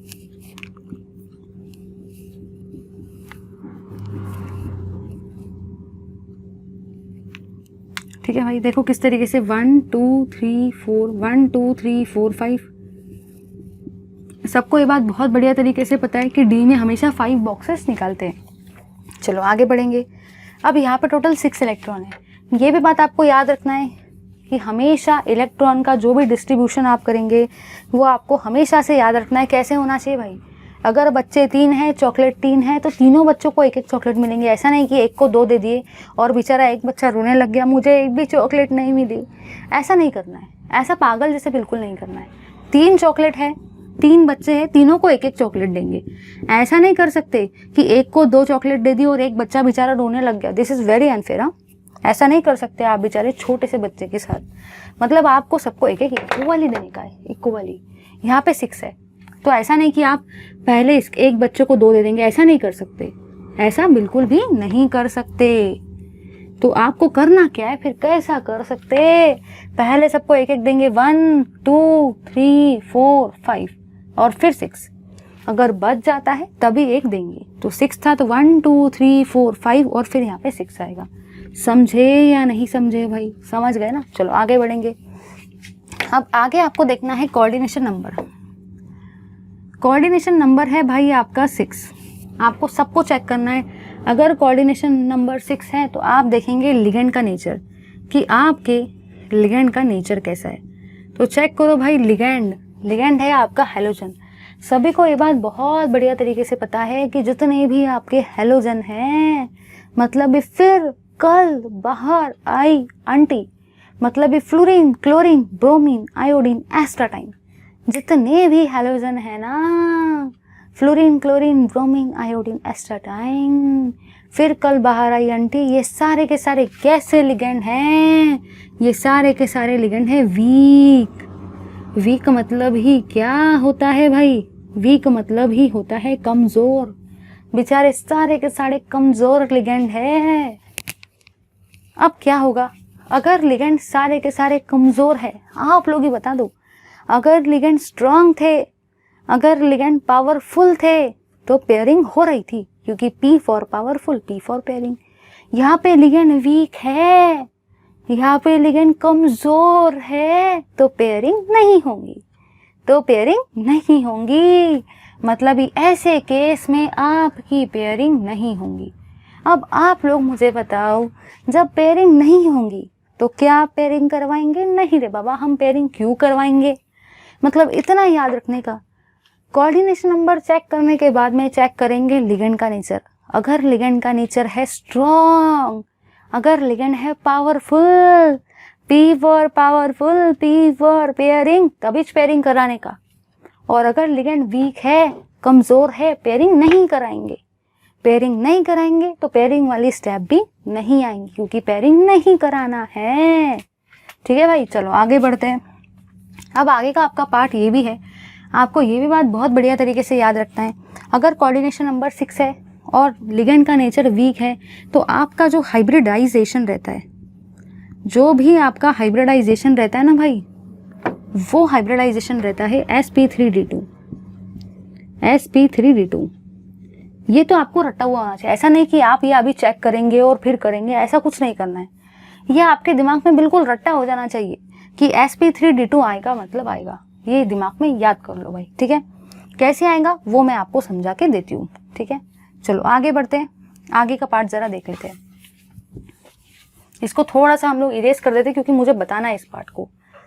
चलो देखेंगे, यहाँ पे 4p है। मैं इसको बिल्कुल इस तरीके से अरेंज करती हूँ ताकि आपको समझ में आए।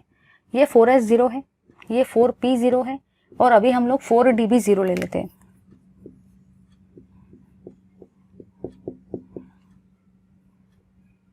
ठीक है, इस तरीके से मैंने ले लिया। चलो हाइब्रिडाइजेशन रहता है sp3d2। ऐसा नहीं कि आप करेंगे और आप बताएंगे, ये तो रट्टा हुआ होना चाहिए कि अगर कोऑर्डिनेशन नंबर 6 है, लिगेंड वीक है, तो मैं हाइब्रिडाइजेशन sp3d2 लिखूंगा क्योंकि लिगेंड कैसा है, वीक है। ये तो मैंने लिखा के दिया था उसको रट्टा मार देने का। उसमें मैंने आपको ज्योमेट्री भी रट्टा मारने के लिए बोला था। अगर कोऑर्डिनेशन नंबर 6 है तो आपकी ज्योमेट्री कौन सी रहती है, आपकी ज्योमेट्री रहती है ऑक्टाहेड्रल ज्योमेट्री। ये भी भाई आपको याद रखना है। अब सुनो भाई सुनो, जब लिगेंड पेयर्ड हो जाते हैं तो हम लोग उसी चीज़ को लो स्पिन कॉम्प्लेक्स बोलते हैं। अगर लिगेंड सारे के सारे पेयर्ड हो जाए तो उसी चीज़ को हम लोग लो स्पिन कॉम्प्लेक्स बोलते हैं, है कि नहीं।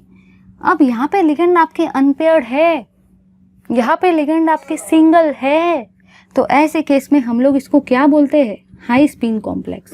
समझ गए ना। अगर लिगेंड पेयर्ड है, सभी इलेक्ट्रॉन की शादी हो चुकी है, सभी इलेक्ट्रॉन का पेयरिंग हो चुका है, तो ऐसे केस में हम लोग ऐसे कॉम्प्लेक्स को लो स्पिन कॉम्प्लेक्स बोलते हैं।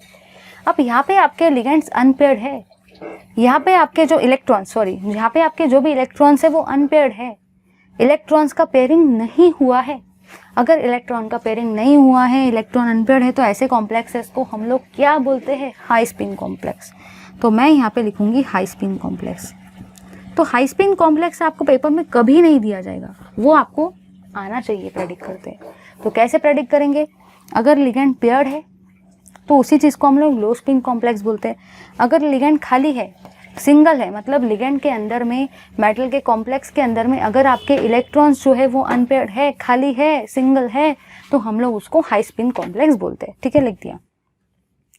सुनो भाई सुनो, हाइब्रिडाइजेशन, ज्योमेट्री और कॉम्प्लेक्स का नेचर, ये कभी भी इसको देख के नहीं बताना, ये रट्टा हुआ होना चाहिए।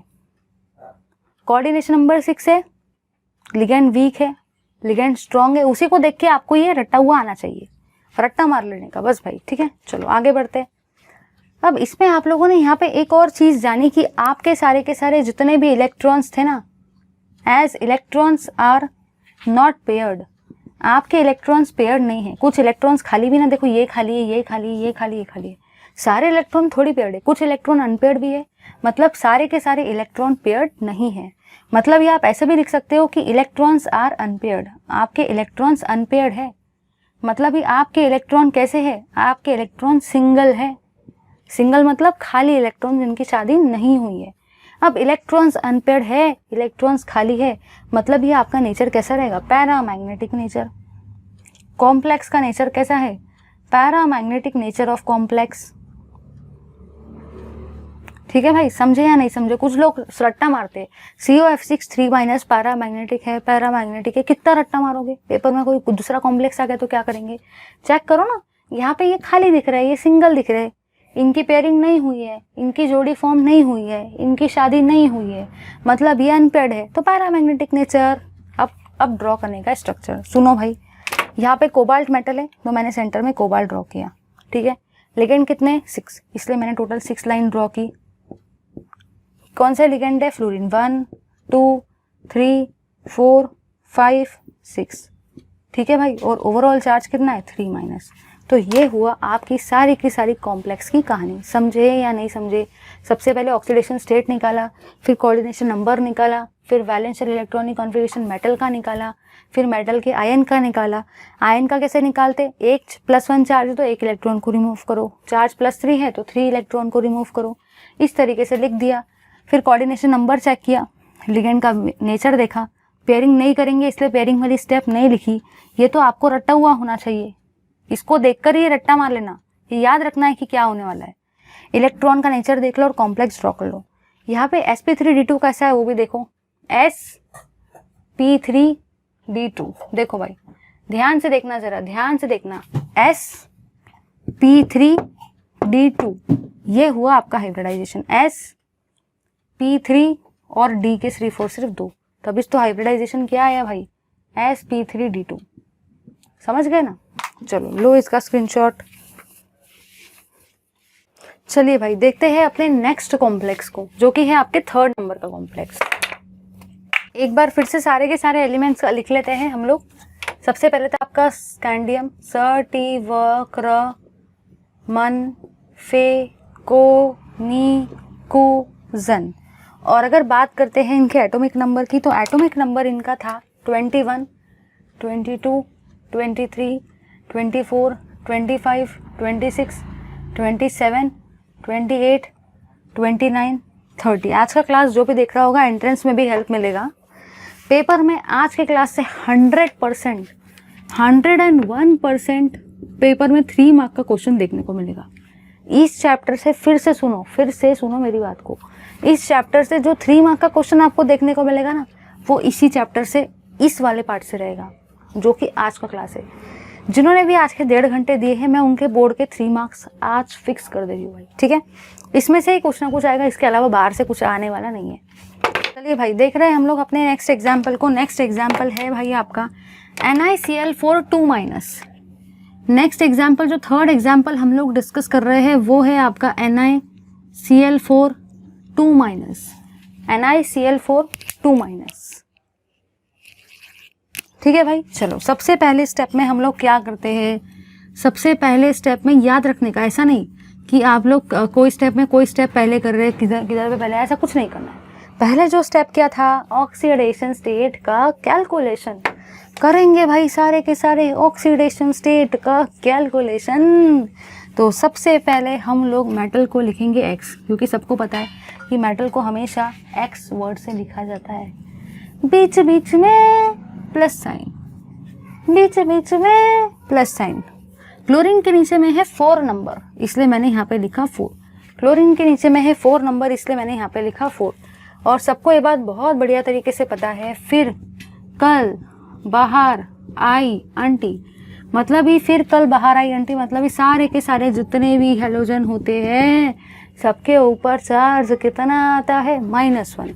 इसलिए मैंने चार्ज कितना लिखा, -1। तो सबसे पहली चीज़ मेटल का ऑक्सीडेशन स्टेट निकालना है, इसलिए x लिखा, बीच बीच में प्लस साइन।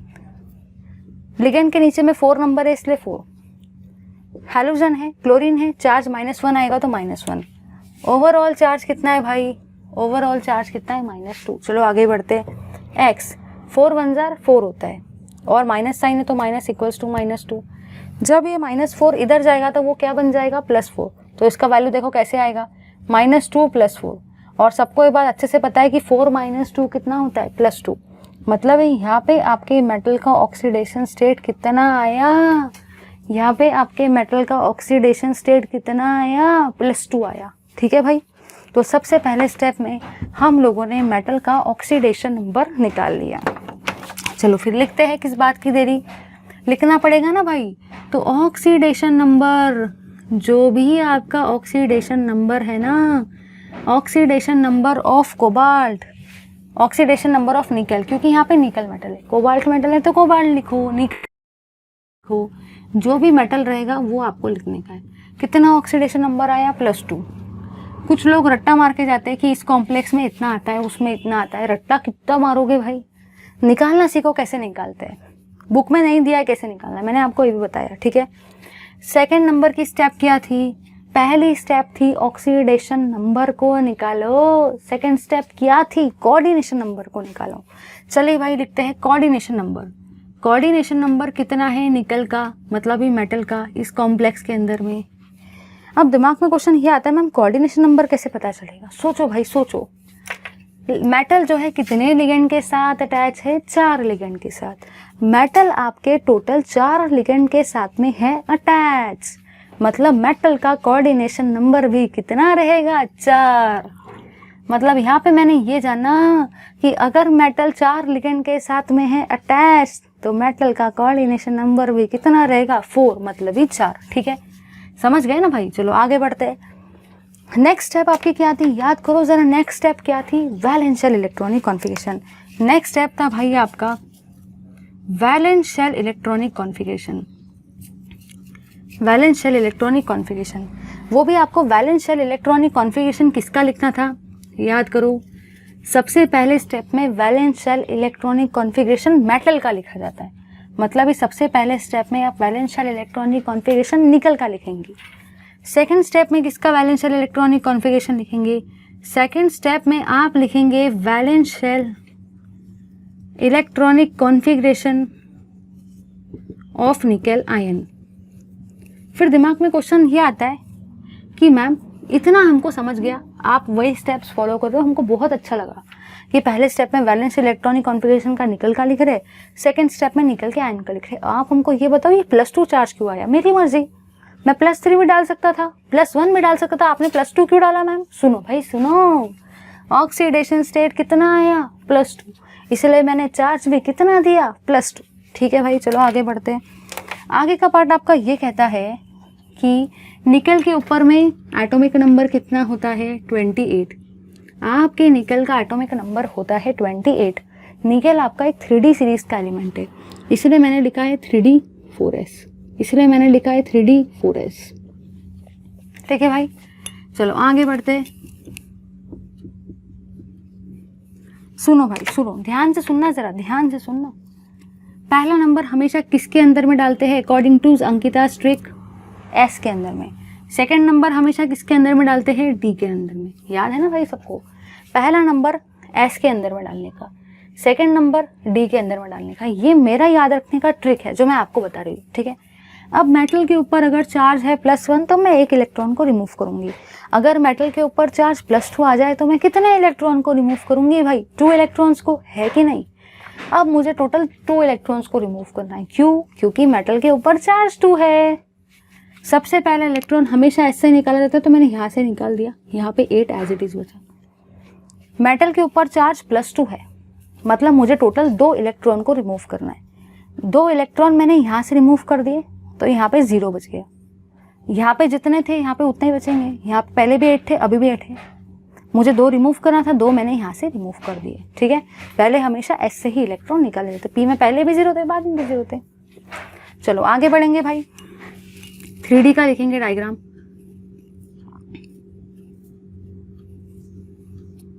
वन 2 3 4 5, फिर 4s, फिर 4p। ठीक है भाई, चलो आगे बढ़ते। अब यहाँ पे आप लोगों ने ये देखा कि 3D में कितने इलेक्ट्रॉन्स है, 8। सबको ये बात बहुत बढ़िया तरीके से पता है। अगर चॉकलेट 3 है, बच्चे 3 है, तीनों को एक एक चॉकलेट देंगे। ऐसा नहीं कि एक बच्चे को 2 चॉकलेट दे दी और बाकी 2 बच्चे रोने लग गए कि हमको चॉकलेट ही नहीं मिली। ऐसा नहीं होना चाहिए, तीनों को एक एक चॉकलेट देंगे। मतलब अगर इलेक्ट्रॉन 8 है तो पहले सबको एक एक इलेक्ट्रॉन देंगे, और फिर अगर इलेक्ट्रॉन बच जाते हैं, फिर अगर चॉकलेट बच जाती है तभी जाके डबल मिलेगी, अदरवाइज डबल नहीं मिलेंगे। चलो देखेंगे भाई 8, तो ऐसा नहीं कि पहले 2 दे देंगे बाकी लोग रोते बैठेंगे, ऐसा कुछ नहीं। 8 इलेक्ट्रॉन है ना, 1 2 3 4 5 6 7 8, समझ गए ना। कुछ लोग सोच रहे होंगे यहाँ क्यों नहीं फिलअप किए, क्योंकि इसके अंदर में 0 है, इसके अंदर में 0 है, लेकिन यहाँ पे 8 है ना D में, इसलिए D में ही 8 डालने का, ऐसा नहीं कि इसमें भर देंगे।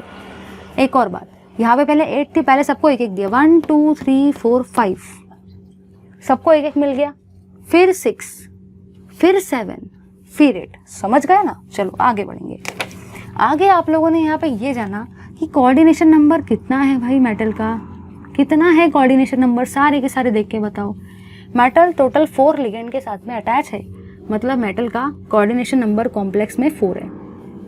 ठीक है, अब अगर 4 है तो आप फिर चेक करेंगे लिगेंड का नेचर, कि लिगेंड का नेचर कैसा है। तो आप लोग भाई मुझे बता दो लिगेंड का आपका नेचर कैसा है, सारे के सारे देखो और बताओ मुझे। क्लोरीन है, क्लोरीन, सबको ये बात बहुत बढ़िया तरीके से पता है कि सारे के सारे हैलोजेंस, मतलब भी फिर कल बाहर आई आंटी, सारे के सारे आपके हैलोजेंस, मतलब भी फिर कल बाहर आई आंटी, ये आपके वीक लिगेंड है।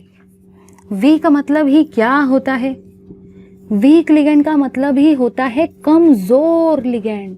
सबको ये भी बात बहुत बढ़िया तरीके से पता है कि अगर लिगेंड वीक है अगर लिगेंड कमजोर है तो पेयरिंग नहीं होंगी रे बाबा, पेयरिंग नहीं होंगी। यहाँ पे मैंने बस इतना जाना कि अगर लिगेंड पावरफुल है, P for powerful, P for pairing, तो पेयरिंग होंगी। यहाँ पे लिगेंड बेचारा कमजोर है, यहाँ पे लिगेंड बेचारा वीक है, तो पेयरिंग नहीं होंगी। अगर पेयरिंग नहीं होंगी तो पेयरिंग वाला स्टेप भी नहीं लिखेंगे, अगर पेयरिंग नहीं होंगी तो पेयरिंग वाला स्टेप भी नहीं लिखेंगे। चलो भाई आगे बढ़ते हैं आगे की तरफ। अब आगे का पार्ट आपका जो बोलता है वो ये है कि डायरेक्टली हम लोग देखेंगे। अब मैंने यहाँ पे ये भी जाना कि अगर कोऑर्डिनेशन नंबर 4 है और अगर लिगेंड का नेचर वीक है तो आप सबको पता है हाइब्रिडाइजेशन क्या होता है। सारे के सारे बताएंगे भाई हाइब्रिडाइजेशन। हाइब्रिडाइजेशन क्या रहेगा, sp3 रहेगा या dsp2 रहेगा, ये रट्टा मारना। ऐसा नहीं कि आप इसमें चेक करेंगे फिर बताएंगे कि क्या आता है, वो सब आपको नहीं करना है। आपको डायरेक्टली देख के बताना है कि क्या होगा इसके अंदर में, डायरेक्टली। ठीक है, तो अगर कोऑर्डिनेशन नंबर 4 है, अगर उसमें भी लिगेंड का नेचर वीक है, तो स्टार्टिंग में मैंने इसी क्लास के चार्ट लिखा के दिया था, हाइब्रिडाइजेशन sp3 आता है। ये आप लोग रट्टा मार लो बस। ज्योमेट्री क्या बताई थी भाई, ज्योमेट्री अगर कोऑर्डिनेशन नंबर 4 है, लिगेंड का नेचर वीक है, हाइब्रिडाइजेशन sp3 और ज्योमेट्री बताई थी टेट्राहेड्रल। याद करो उस चार्ट को जो मैंने क्लास में बताया था स्टार्टिंग में, वो उसको रट्टा मारना है। ठीक है, आज के क्लास में बताया स्टार्टिंग में टेट्राहेड्रल। चलो भाई आगे बढ़ते हैं।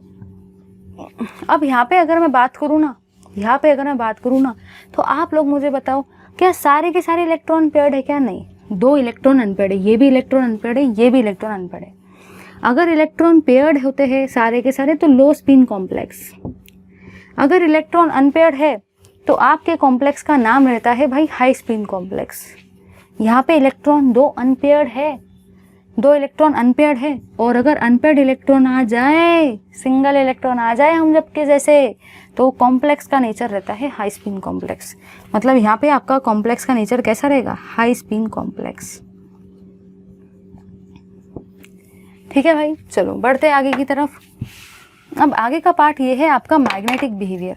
मैग्नेटिक बिहेवियर क्या रहेगा उसको ज़रा चेक करने का है। सुनो भाई सुनो, आप लोगों ने यहाँ पे ये जाना कि as electrons are not paired, आपके इलेक्ट्रॉन पेयर्ड नहीं है, मतलब ये आप ऐसा भी लिख सकते हो कि आपके इलेक्ट्रॉन्स यहाँ पे अनपेयर्ड है।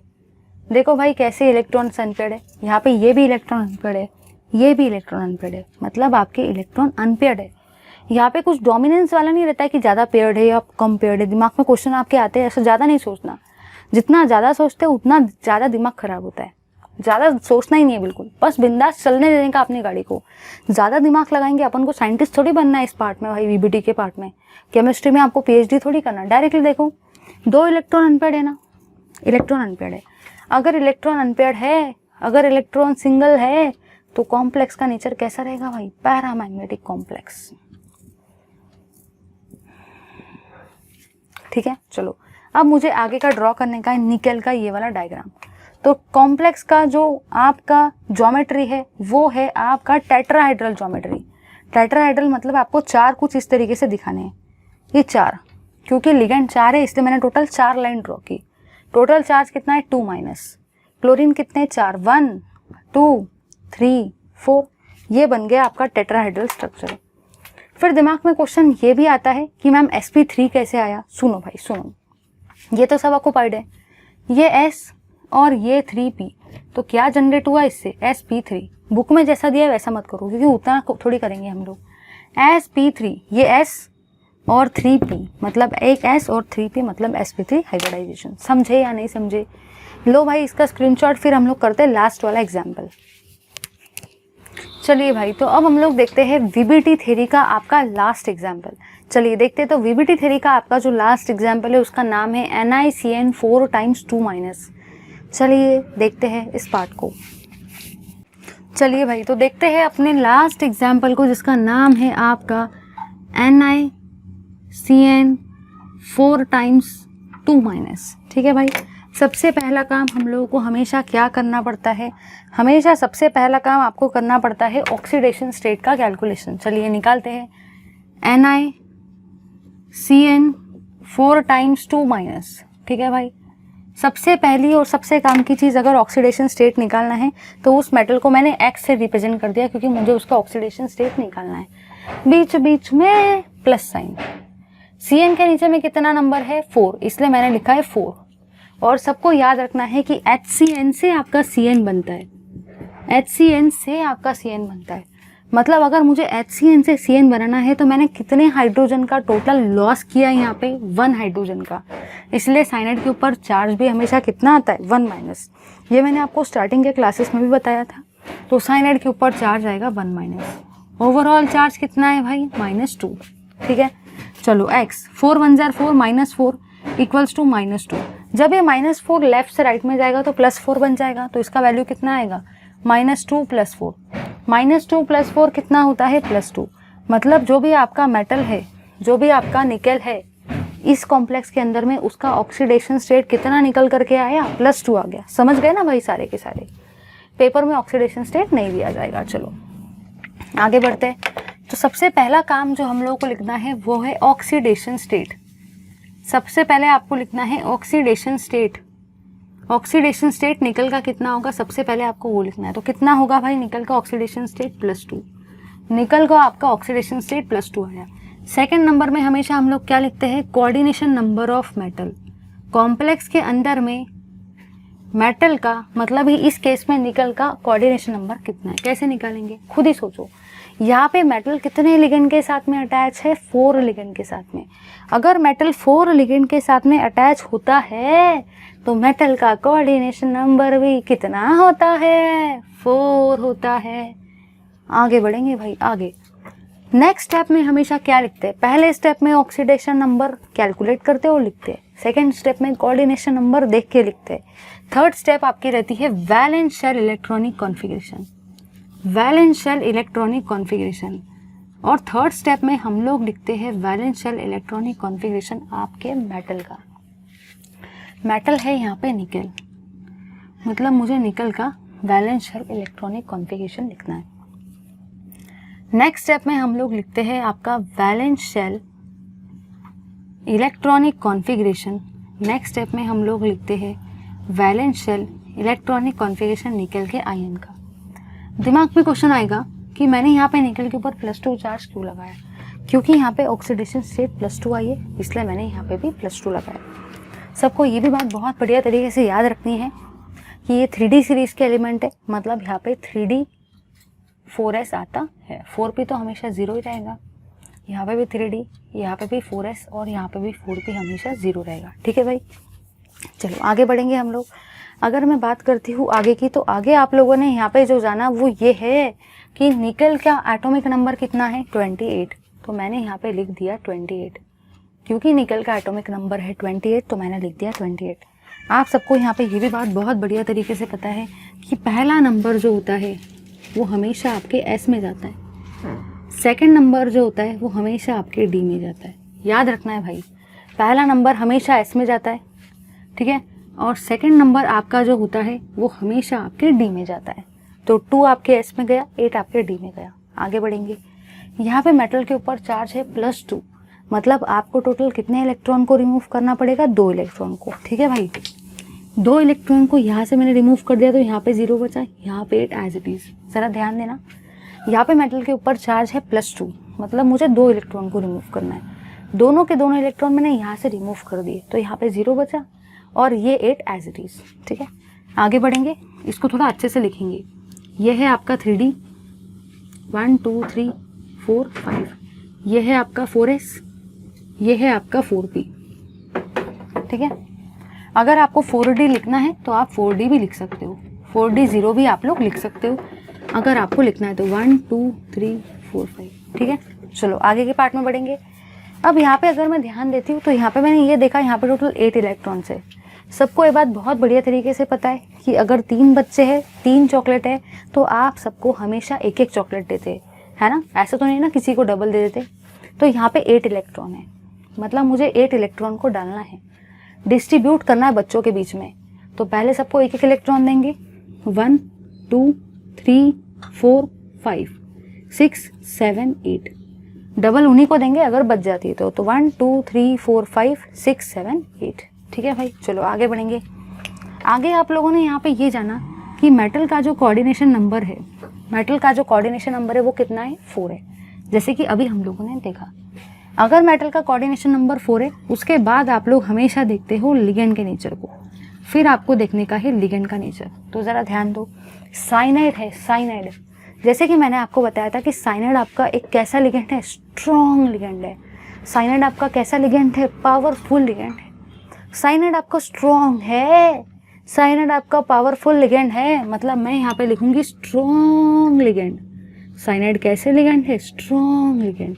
स्ट्रॉन्ग लिगेंड को ही हम लोग क्या बोलते हैं भाई, पावरफुल लिगेंड। अब आप लोग ही मुझे बता दो, अगर कोई भी लिगेंड है powerful, P for powerful, P for pairing, मतलब उसके अंदर में पेयरिंग होंगी या नहीं होंगी, उसके अंदर में पेयरिंग होंगी। जैसे कि मैंने अभी जाना कि अगर लिगेंड का नेचर है स्ट्रॉन्ग, अगर लिगेंड है पावरफुल, तो उसके अंदर में आपकी पेयरिंग होंगी। ठीक है, अब पेयरिंग होंगी तो पेयरिंग करवाना पड़ेगा ना। चलो भाई, फिर हम लोग कराएंगे आफ्टर पेयरिंग, मतलब हमको अभी उसके अंदर में पेयरिंग को कराना पड़ेगा। चलो भाई, करा दिए पेयरिंग को। तो देखो क्या होगा, सबसे पहले मैं लिखूंगी 3D8, 3D8। ठीक है भाई, अच्छे से लिखते हैं ज़रा, 3D8 यहाँ लिखते, 3D8, 4S0, 3D8। ठीक है, 4S0, 4P0, 4D0। ठीक है भाई, चलो आगे बढ़ते हैं हम लोग। अगर मैं बात करती हूँ आगे की, तो आगे आप लोगों ने ये जाना कि सबसे पहले सारे के सारे बॉक्स बना लेंगे। हमेशा डी में 5 बॉक्स बनाने के, 1 2 3 4 5, एस में 2 बॉक्स और पी में टोटल 3 बॉक्स। ठीक है भाई, चलो आगे बढ़ते हैं। फिर आगे आप लोगों ने यहाँ पे जाना, यहाँ पे 0 है, यहाँ पे भी 0, मतलब यहाँ पे कुछ नहीं आएगा। चलो यहाँ पे बढ़ते हैं। 3D में टोटल 8 इलेक्ट्रॉन्स थे, तो 8 इलेक्ट्रॉन है। फिर क्या होगा, पेयरिंग करवाना है, पेयरिंग करवाना है। क्यों करवाना है पेयरिंग, क्योंकि कोऑर्डिनेशन नंबर है 4, लिगेंड का नेचर है strong, powerful, P for powerful, P for pairing. तो पेयरिंग में क्या होगा, ये वाला इसके अंदर चले जाएगा। पेयरिंग में क्या होगा, ये वाला इसके अंदर चले जाएगा, तभी पेयरिंग होंगी। तो देखो, ये एज इट इज था, एज इट इज लिखा, ये भी एज इट इज था, ये भी एज इट इज था। अब ये वाला इलेक्ट्रॉन इसके अंदर गया, तो यहाँ पे इसकी पेयरिंग हो गई और एक खाली बच गया। क्या होगा, ये वाला इलेक्ट्रॉन इसके अंदर गया, ये वाला इलेक्ट्रॉन इसके अंदर गया, तो यहाँ पे पेयरिंग हो गई और ये खाली बच गया। ये इसके अंदर गया, यहाँ पेयरिंग हो गई, ये खाली बच गया, ये तो पहले से ही खाली थे। चलो भाई आगे बढ़ेंगे।